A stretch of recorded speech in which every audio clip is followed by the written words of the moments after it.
Olá, meus irmãos, que a paz do Mestre Jesus esteja em nossos corações. Vamos continuar o estudo do Livro dos Espíritos a partir da questão 783. E nós estamos falando sobre a marcha do progresso. Vamos lá? O aperfeiçoamento da humanidade segue sempre uma marcha progressiva e lenta? Há o progresso regular e lento que resulta da força das coisas. Quando, porém, um povo não progride tão depressa quanto deveria, Deus o sujeita, de tempos em tempos, a um abalo físico ou moral que o transforma. O homem não pode manter-se perpetuamente na ignorância, porque deve atingir o objetivo que a providência lhe assinalou. Ele se esclarece pela força das coisas.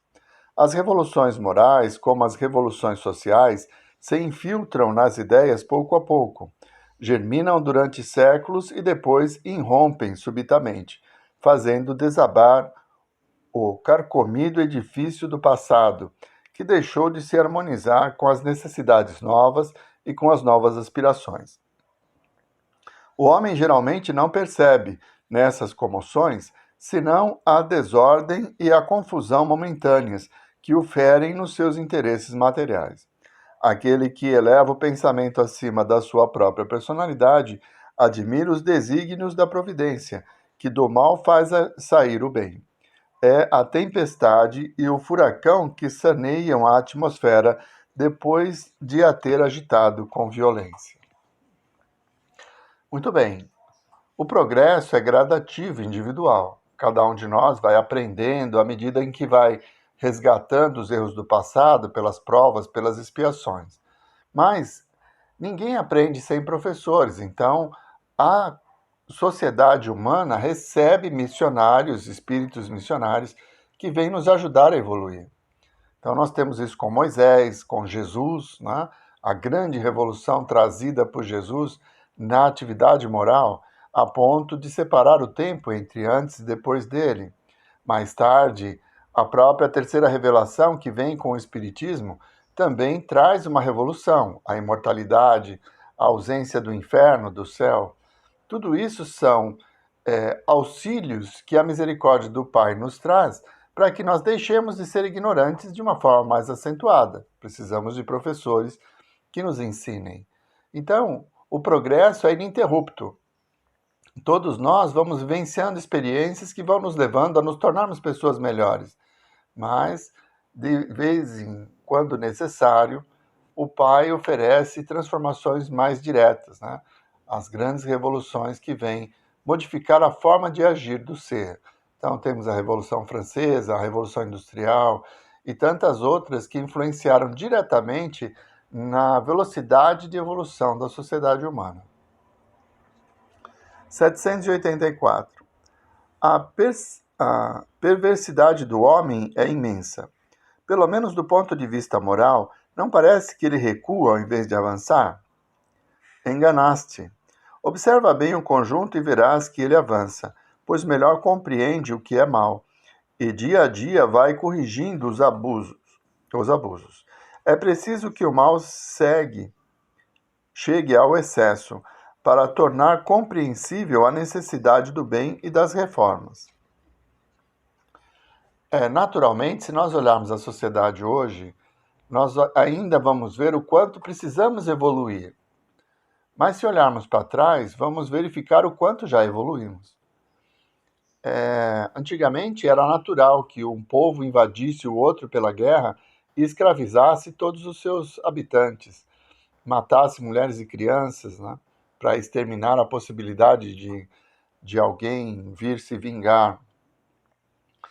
Hoje nós temos uma guerra até desumana, porque as armas de longo alcance acabam destruindo prédios e matando mais civis que militares.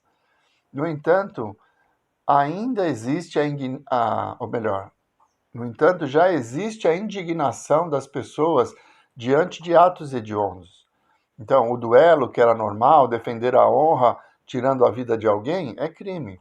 Já não fazemos mais. E aos poucos nós vamos evoluindo.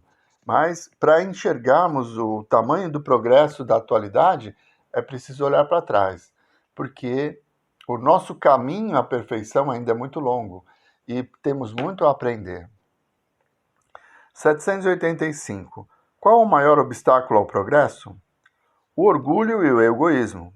Refiro-me ao progresso moral, pois o intelectual avança sempre. À primeira vista, parece mesmo que o progresso intelectual redobra a atividade daqueles vícios, desenvolvendo a ambição e o gosto das riquezas, que por sua vez incitam o homem às pesquisas que lhe esclarecem o espírito. É assim que tudo se interrelaciona, tanto no mundo moral quanto no mundo físico, e que no próprio mal pode nascer o bem. Mas esse estado de coisas durará apenas algum tempo. Mudará à medida que o homem compreender melhor que além dos gozos dos bens terrenos existe uma felicidade infinitamente maior e mais duradoura. Há duas espécies de progresso que, embora apoiando-se mutuamente, não marcham lado a lado: o progresso intelectual e o progresso moral. Entre os povos civilizados, o primeiro tem recebido, no correr deste século, todos os estímulos desejáveis. Por isso mesmo, atingiu um grau até hoje desconhecido. Muito falta para que o segundo esteja no mesmo nível, e, contudo, comparando-se os costumes sociais de alguns séculos atrás, só um cego negaria o progresso realizado. Por que então essa marcha ascendente haveria de parar, de preferência com relação ao moral, do que com relação ao intelectual? Porque não haveria entre o século XVIII e o 24º século tanta diferença quanto a existência entre o 14º século e o século XIX?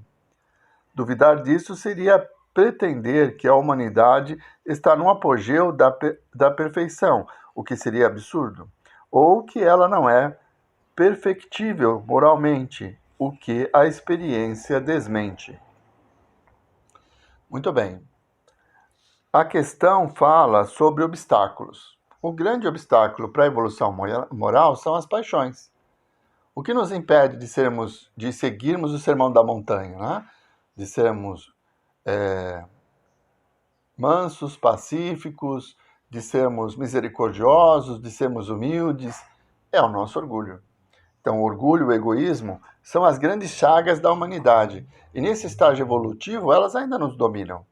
Quantas decisões nós tomamos por orgulho, nos ofendemos com a opinião do outro e agimos de uma forma bélica às vezes, né?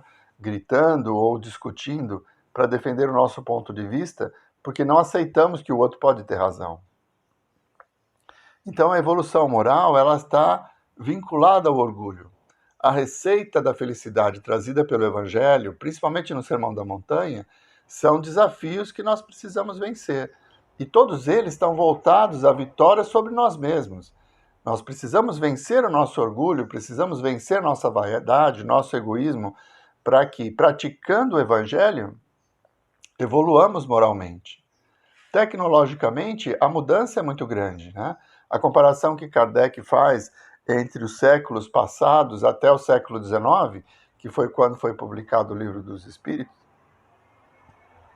já demonstra um salto, né, do iluminismo. Então, saímos do período medieval, onde a agricultura rudimentar, e passamos a grandes cidades, a formação de uma nova sociedade por artesãos, né, que a burguesia, que gerou riqueza pelo trabalho e construiu qualidade de vida, né, modificando equipamentos, então calçados, roupas, e depois utensílios para a agricultura, armas, tudo isso foram desenvolvimentos que ocorreram de uma forma muito rápida, a partir do feudalismo até chegar à Revolução Industrial, né? Nós estamos falando de 1857. Então temos uma mudança muito grande e rápida no progresso da civilização. Se nós olharmos a diferença entre o século XIX e o século XXI, que nós estamos vivendo hoje, é ainda mais significativa. A velocidade da evolução tecnológica é ainda maior, mas a evolução moral ainda é lenta. Porque é mais fácil vencer com a inteligência obstáculos, né, na construção do telefone, das vias de energia elétrica, mais tarde do celular, de veículos mais velozes, mais econômicos, de outras formas de combustível, né? Nós estamos falando de uma revolução industrial que é muito rápida, né? A invenção dos computadores na década de 60, e hoje nós temos no celular um computador, né? A possibilidade da informação imediata através da internet, coisas que eram inimagináveis. Eu me lembro há muitos anos, quando eu entrei no Banco do Brasil, lá em 95, 93, acho que foi. Em 93 eu entrei no Banco do Brasil e recebi o primeiro fax. Era uma coisa assim revolucionária, né? Como transmitir um documento à distância através de um papel fotográfico. E hoje nós temos ligação de vídeo com o outro lado do mundo instantaneamente, com uma qualidade excepcional. Então, a evolução tecnológica é muito rápida, porque a riqueza nos impulsiona a isso. É preciso desenvolver novos produtos para que o mercado continue oferecendo novos empregos e haja consumo, e a riqueza que move a inteligência a novas descobertas, né? Então, tanto no campo dos medicamentos, da mecânica, da construção civil, da agricultura. A revolução na agricultura é uma coisa impressionante, né? O nível de produtividade com as sementes que são construídas em laboratório para melhorar a qualidade da planta e aumentar a produtividade dos alimentos, tudo isso mostra uma evolução tecnológica muito além, muito à frente da evolução moral, porque ainda somos regidos pelas paixões. Ainda a ganância, o orgulho leva pessoas do poder a levar à corrupção, a desviar recursos e até trazer fome. Eu me lembro, num passado não muito distante, de governantes que desviavam recursos da merenda escolar. Quer dizer, você está tirando alimento de crianças carentes. Isso mostra o quanto estamos atrasados moralmente, o quanto estamos distantes ainda da prática do Evangelho. No entanto, se olharmos para trás, nós vamos ver que já evoluímos bastante, como eu disse na questão anterior, nós não nos matamos mais em praça pública para defender a honra. Então houve uma evolução, muito mais lenta a evolução moral do que a evolução tecnológica. A inteligência ela avança rapidamente, mas com o processo das reencarnações nós vamos aprendendo novos valores, e o corrupto de ontem é o honesto de hoje, porque ele sofreu as consequências e não quer mais passar pelas dores que ele passou devido às suas decisões. Nós sabemos que tudo aquilo que fazemos são compromissos assumidos, e todas as vezes que transgredimos as leis do Pai, nós assumimos compromissos que terão que ser resgatados. Será pelo amor ou pela dor, conforme a nossa preparação. Mas tenhamos fé e esperança. Deus está no controle de tudo e Ele sabe das nossas necessidades. A revolução moral ela vai acontecer gradativamente no interior de cada um de nós. E é o exemplo daqueles que já encontraram o bem, que experimentaram a caridade e ainda sentem o seu perfume, esse prazer de ver um irmão ter sua fome saciada ou suas necessidades satisfeitas, essa alegria íntima, ela vai contaminar toda a população. E aqueles que conseguirem se reconhecer orgulhosos vão entrar no processo de regeneração. A mudança está próxima. Nos basta, ou é necessário que hoje nós iniciemos esse processo para que mudemos a nós mesmos.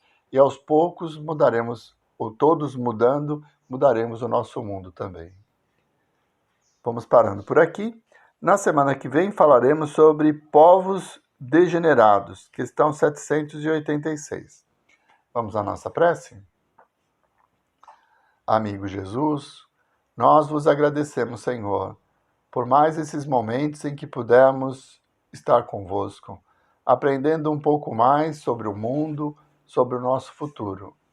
Que fortalecidos possamos colocar em prática os vossos ensinamentos e a cada dia nos tornemos pessoas um pouco melhores. Muito obrigado, Mestre Jesus. Muito obrigado, meus irmãos. Uma boa semana a todos.